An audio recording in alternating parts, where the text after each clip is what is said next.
Leurs chemins n'auraient jamais dû se croiser. Ils partagent le même métier, agriculteur, mais pas les mêmes idées. Vincent est un défenseur acharné du glyphosate. Je n'accepte pas qu'on puisse imaginer que le glyphosate est un produit nocif. On fait passer ce produit-là pour le pire des poisons. Olivier, lui, y a renoncé. On peut faire sans glyphosate et surtout sans pesticides et sans herbicides. Moi, je le vis depuis 30 ans et oui, il faut le crier sur les toits qu'on peut faire sans glyphosate, bien sûr. Deux céréaliers, chacun convaincu d'avoir pris la bonne direction. Dans l'Aisne, Vincent est un agriculteur connecté qui partage son métier sur Twitter. Le sucre de la betterave, il est dans la racine. Allez, on est producteur de plaisir. Il y mène sans relâche sa bataille pour sauver le glyphosate. Salut à tous, petite vidéo pour vous expliquer comment je fais. Tant que j'ai encore le droit, je continue ma technique de production avec du glyphosate. Aujourd'hui, nous faire passer pour des salauds, des pollueurs, des empoisonneurs, tout ce qu'on veut, mais il y a de quoi pleurer au milieu de son champ. Olivier, lui, a abandonné tout pesticide chimique il y a 27 ans. Pour une production 100% bio. Alors moi, je ne veux pas utiliser du glyphosate par rapport à ma santé, donc j'ai pas envie d'utiliser ce genre de produit. Et puis j'ai pas envie de participer à une pollution, notamment puisqu'on le retrouve aujourd'hui dans tous les eaux superficielles. Je veux pas être celui qui participe à l'épandage de ce produit-là dans la nature, quoi. Nous avons proposé à Olivier et Vincent une expérience inédite. Passer 48 heures en immersion l'un chez l'autre. Faire un peu de place dans leur tracteur et inverser leur rôle. Eh bon, eh ben ça y est. Eh, t'apprends vite. Non mais je suis agriculteur quand même. Bah ouais. Hein. Un agriculteur pro-glypho contre un bio. J'ai repris l'avantage. J'ai repris l'avantage. On n'a pas le droit, Un face-à-face rare entre deux mondes qui se parlent peu.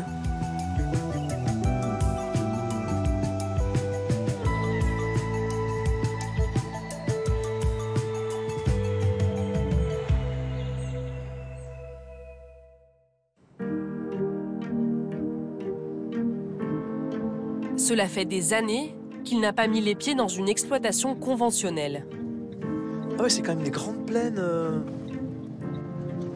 À 300 km de sa ferme, Olivier, l'agriculteur bio, a rendez-vous chez Vincent. Ah, c'est plus vallonné que chez moi. Hein. C'est là. Elle est là, la ferme de Vincent.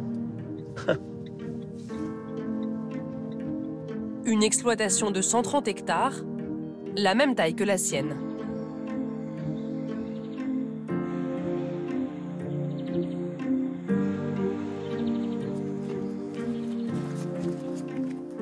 Bonjour. Bonjour Olivier. Alors c'est toi, Vincent? C'est moi. Je peux tutoyer? Ouais, il n'y a pas de problème. Bon, bah écoute, enchanté. Hein, on est arrivé par une belle journée hein, pour... On a une semaine extraordinaire pour se super, rencontrer, super. c'est génial. Ouais. Vous avez réservé une petite surprise à Olivier cet après-midi, qu'est-ce que vous allez faire?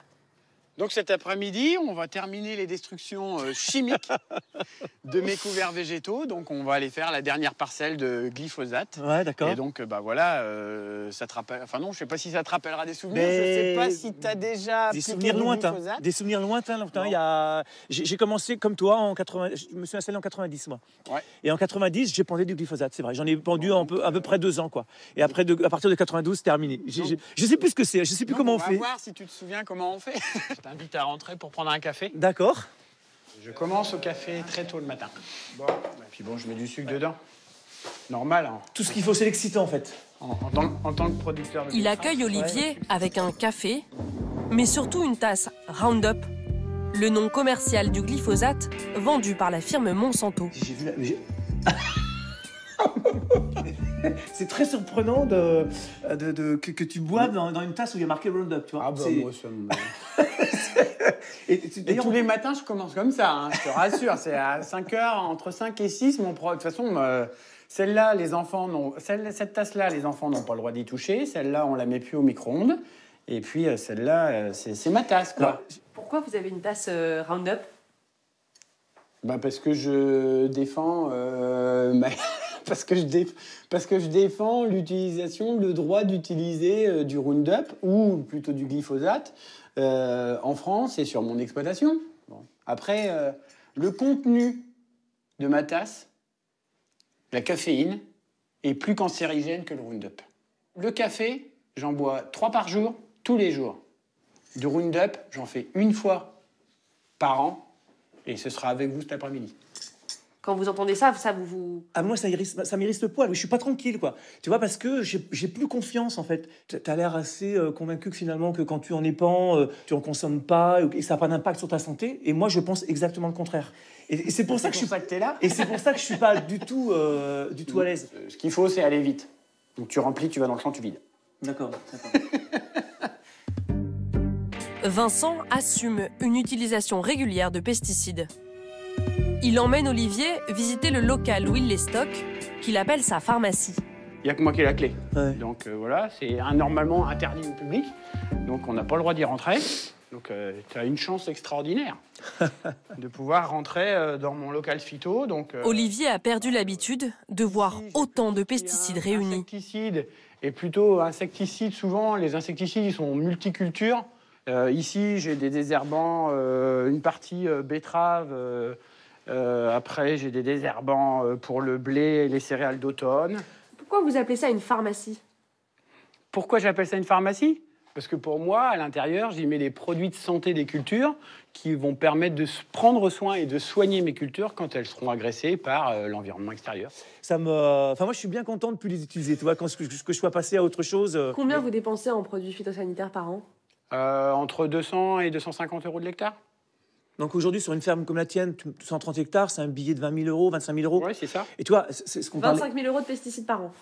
De protection des cultures.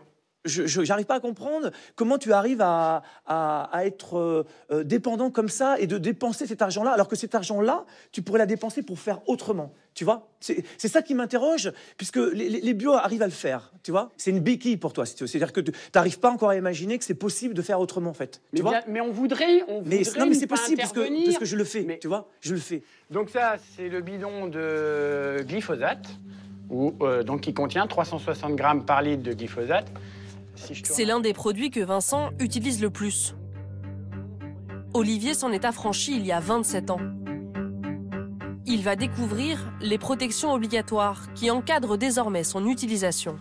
Donc ça, c'est des protections pour traiter, en fait, hein, c'est ça? Alors ça, c'est des protections pour manipuler les produits, des pesticides.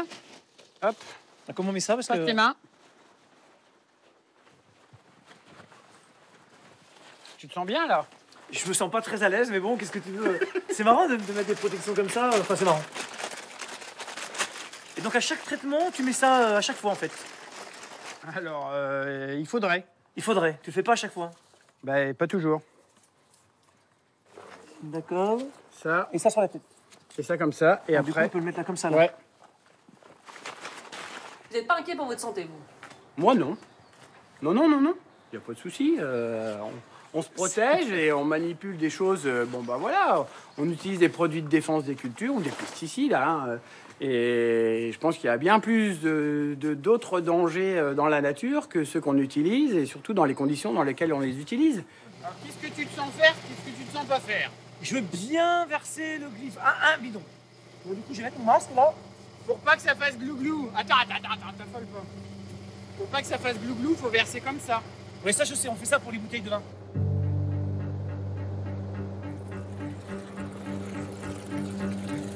Le glyphosate, c'est un herbicide. Un désherbant qui détruit toute végétation. Il est utilisé pour combattre les mauvaises herbes, mais aussi parfois pour détruire un champ entier. Sur cette parcelle, Vincent a récolté du blé il y a quelques mois. Au printemps prochain, il y sèmera des betteraves. Entre les deux, pour ne pas laisser la terre nue, il a fait pousser un mélange de végétaux. Ils ne sont pas destinés à être récoltés, mais à nourrir le sol. La Une facélie. dernière espèce, la facélie. C'est génial Qui ça. fait des super fleurs Ah, bleues. C'est La facélie, c'est extraordinaire. extraordinaire. Ça, je suis d'accord. Donc voilà, donc je suis Et dans ça sent meilleur que du glypho quand même. Sans déconner. Bon, le glypho, ça sent rien. D'accord. La perspective de les détruire au glyphosate n'enchante pas Olivier. Ça me fait mal au cœur parce que là, on est sur du vivant. On est sur de la vie, c'est-à-dire qui produit de la vie, de la nourriture pour le sol. Et là, dans 5 minutes, c'est l'agriculture. Je suis un peu caricatural, mais c'est la mort, quoi. C'est-à-dire que d'un seul coup, il n'y a plus de vie, en tout cas foliaire, végétale, tu vois. Et c'est ça qui, moi, me gêne en tant que bio. Quand on vous dit que le glyphosate, c'est la mort, Alors, c'est la mort. Non, c'est l'arrêt. C'est l'arrêt d'une culture que de toute façon on ne va pas consommer. Quand je fais la moisson, c'est la mort aussi, hein, on peut dire. Hein. Donc moi, quand je fais la moisson, les gens me disent « Oh, mon Dieu, tu récoltes le blé !» Bah oui, je dis « Il est mûr, il a fini son cycle. » En 30 minutes, Olivier et Vincent vont traiter toute la parcelle. Combien de mètres alors 27 mètres. C'est déplié de l'autre côté aussi, là ça y est, c'est parti, mon kiki. Non, pas encore. Ah, c'est génial. L'efficacité, elle est totale sur tout ce qui va recevoir une goutte de la pulvérisation aujourd'hui. Donc aujourd'hui, tout ce qui va recevoir une petite goutte va être détruit et ne repoussera pas. Pour Vincent, le glyphosate est un outil pratique et efficace. Mais c'est aussi un danger pour l'environnement, selon Olivier. Dans le tracteur, ce n'est plus obligatoire de porter des protections.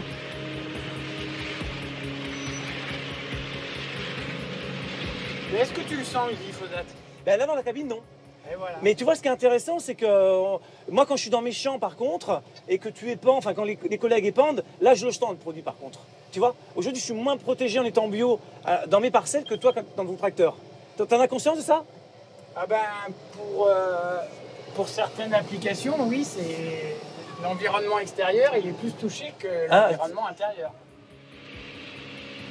Le glyphosate va agir en pénétrant jusque dans les racines des plantes. Dans quelques semaines, tout le champ deviendra jaune, comme brûlé.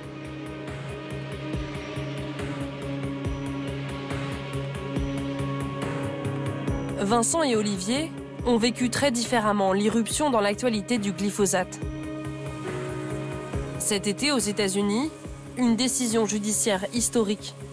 Un jardinier atteint d'un cancer a fait condamner Monsanto.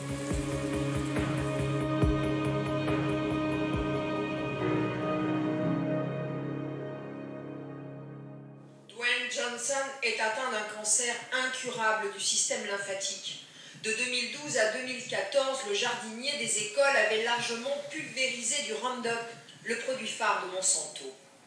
Le Roundup a été reconnu responsable de sa maladie. Ça a buzzé et ça a fait encore un tsunami médiatique et politique à charge et complètement à charge sur cette molécule. Quelle hygiène de vie avait ce jardinier autre que la simple application du glyphosate? Aujourd'hui, on nous parle d'effets cocktail avec des pesticides, mais on ne nous parle pas du tout d'effets cocktail avec tout ce qui nous entoure aujourd'hui, qui sont d'autres problèmes et d'autres sources de cancérologie aujourd'hui en long et en large et en travers. Moi, c'est vrai que là, on a une vraie divergence. Moi, je la comprends pas. Moi, je regarde depuis tout à l'heure le regard de la personne là, qui est malade. Alors après, toi, tu vas dire, on ne sait pas, c'est peut-être pas le glyphosate, il a peut-être fumé. Moi, je veux bien entendre tous ces arguments, mais il a quand même attaqué Monsanto parce qu'il avait utilisé du glyphosate. Alors, si tu veux, il est malade, il est en stade terminal de cancer. Sa vie est peut-être quand même foutue par rapport à un herbicide ou par rapport au glyphosate. Et tu te dis, on ne peut pas accepter ça, c'est pas possible. Enfin, moi, ça me choque. Mais en attendant, c'est quand même notre profession qui est victime de ça quand même. Donc, qu'est-ce qu'on fait avec ça, quoi? Tu vois? est-ce que vous avez peur un jour de vous dire « Mince, je me suis trompée »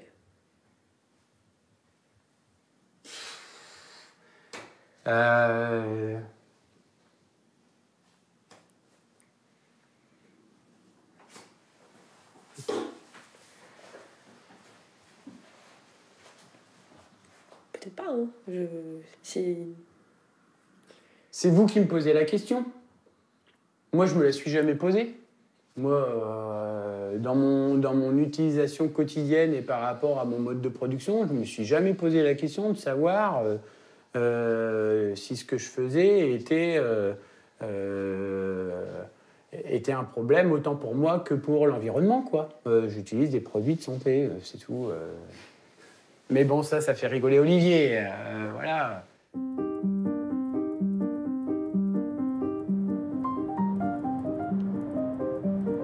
Après avoir défendu son modèle, c'est au tour de Vincent d'en découvrir un autre, de changer de rôle.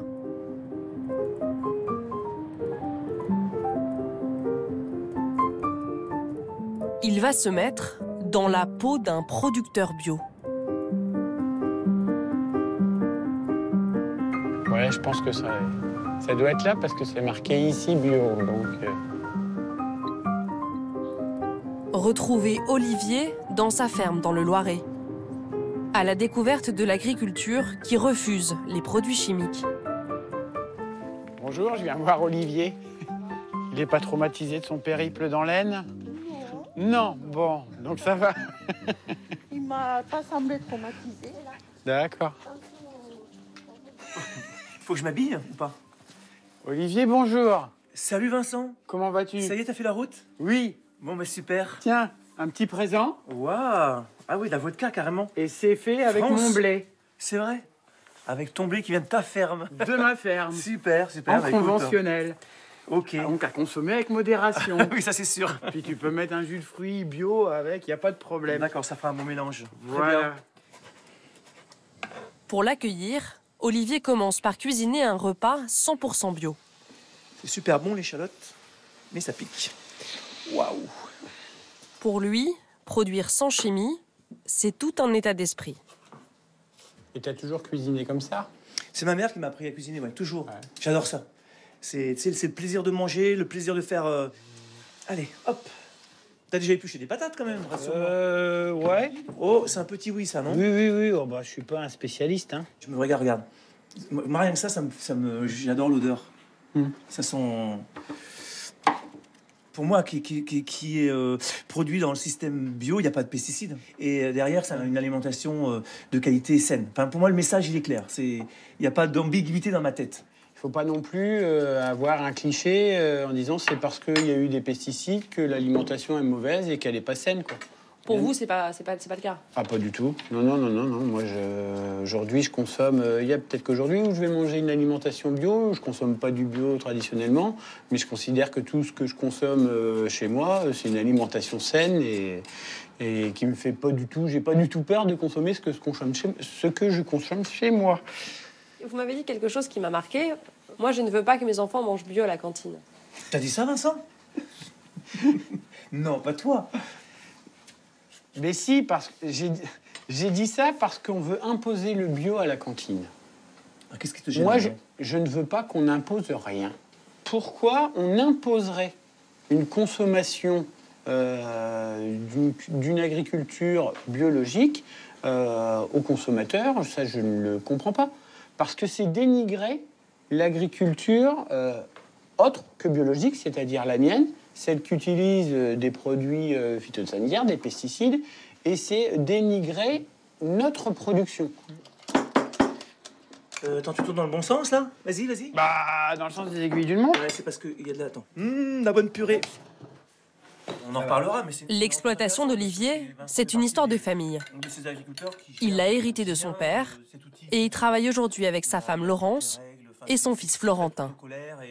J'ai touché un bidon de glyphosate, j'ai... Tu l'avais déjà fait avant. Tu as renversé. Ah oui, j'ai renversé le bidon dans le pulvé. Oui, j'ai fait ça. J'ai fait ça, mais bon. Écoute, il vient chez nous, il vient en immersion quand même, en terre inconnue chez nous quand même. Non, Oui, mais... il s'est protégé. Bon, Et ça s'est relativement bien passé, je pense.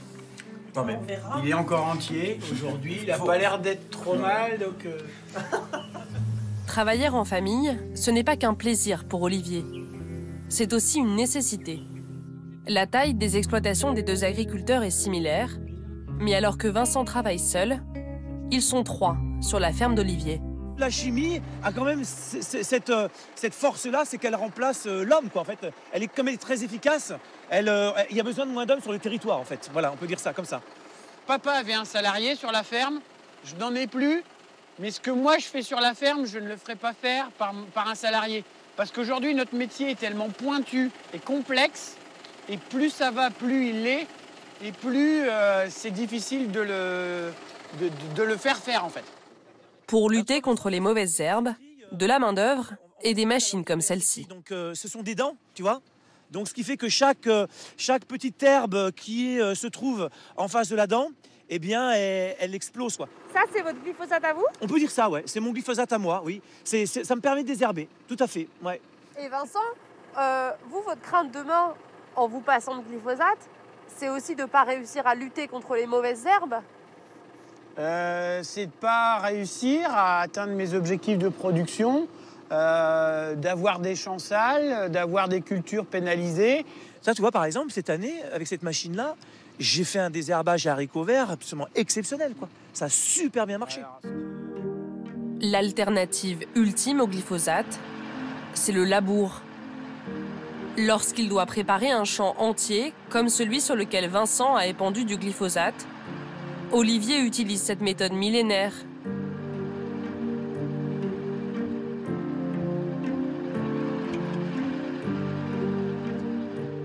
Allez, roule ma poule. Bon, bah là, je te laisse, voilà, tu redresses, voilà. Et puis après, t'avances. Puis vas-y, tu peux lever, là. Tu ralentis, voilà, très bien. Son geste n'est pas très assuré, car Vincent n'a pas labouré depuis 17 ans.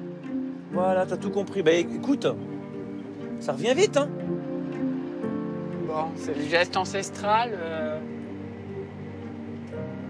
Bon, alors, est-ce que c'est le geste de l'agriculture de demain? Bah, ça, c'est la question. Donc, est-ce que demain, l'avenir est au labour ou à d'autres agricultures? Ça, on n'en sait rien. Labour or not labour, to be or not to be. T'es bien parti droit, regarde. T'as vu?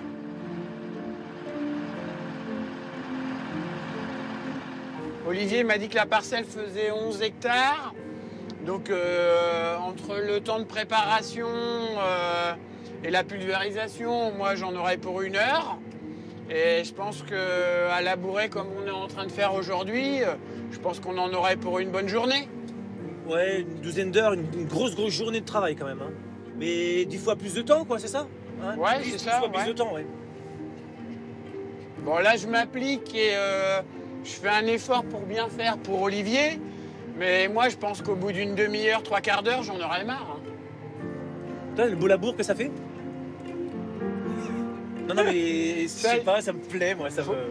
Je vais quand même pas te dire que c'est un beau labour, quoi. Ouais. C'est un labour. Ouais. Mais tu me feras pas dire que c'est un beau labour. Ouais.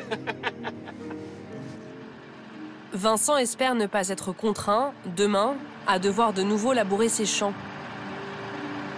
Depuis quelques années, la technique est controversée. Retourner ainsi la terre nuirait à sa fertilité.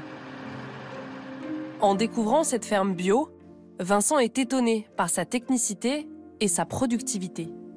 Le maïs humide arrive en haut avec la vis. Ouais. Et en fait, il descend tout le long de son passage, il descend dans le séchoir. Sur certaines céréales, Olivier obtient presque les mêmes rendements que dans le conventionnel. Et il vend sa production jusqu'à 2 fois plus cher. À l'heure des comptes, leurs 2 exploitations dégagent des bénéfices assez proches. Leurs revenus sont très irréguliers, mais Olivier et sa femme se versent environ 3 000 € net par mois. Vincent, entre 2 000 et 2 500 €. L'agriculture biologique a beau paraître rentable, Vincent n'a pas l'intention de s'y convertir.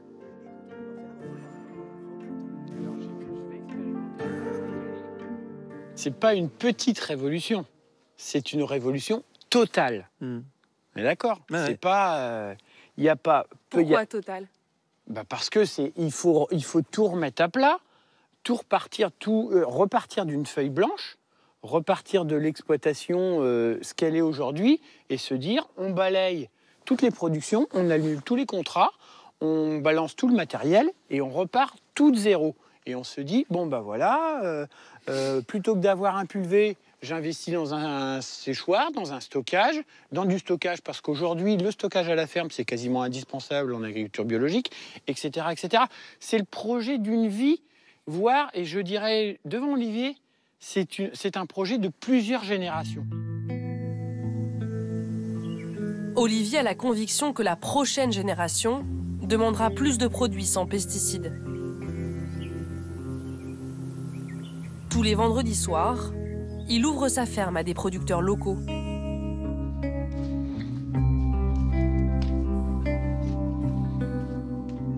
Alors là, on rentre dans la distribution des légumes. Alors, tu vois, il y a déjà des gens qui sont installés. Là, il y a les échanges entre... Mais je vais t'expliquer. Tu sais, quand tu as une semaine, tu es tout seul et tu viens vendredi, là, mais tu te recharges. Tu ne peux pas savoir. Sûr. Parce que tu es désiré par les gens. Ils t'attendent et tu retrouves du sens à ton métier, en fait. 545. Il faut tour, dernière. Vincent, un petit jus de pomme. Ah, Un petit jus de pomme bio, bien sûr. Allez, à notre rencontre. à la rencontre des deux agricultures. Voilà. Celles qui se parlent assez rarement, finalement. Ouais, tape pas trop fort. Ouais. Qui a gagné? Qui a gagné? Je crois que c'est match nul. Les deux. C'est pas qu'on est nul, mais Les le match deux. est nul, je pense. Ah oui, peut-être on peut dire ça, les deux ont gagné. Les deux. Mais dans 3 ans, je ne veux pas arriver à ce que fait Olivier. Vous n'êtes pas déçu de ne pas avoir réussi à convaincre Vincent? Eh ben moi, je pense que Vincent, j'aimerais aller à l'intérieur de lui et je pense que malgré tout, alors là évidemment, il peut pas le dire. Vincent, il peut pas dire qu'il va passer en bio. Vincent, il peut pas dire qu'il va arrêter le glyphosate. Mais à l'intérieur de lui, je suis persuadé que il aura un autre regard vis-à-vis de l'agriculture biologique. Ça, j'ose pas imaginer que ça soit autrement. Rendez-vous dans 10 ans. Oh, c'est le titre d'une chanson, ça. Rendez-vous dans 10 ans.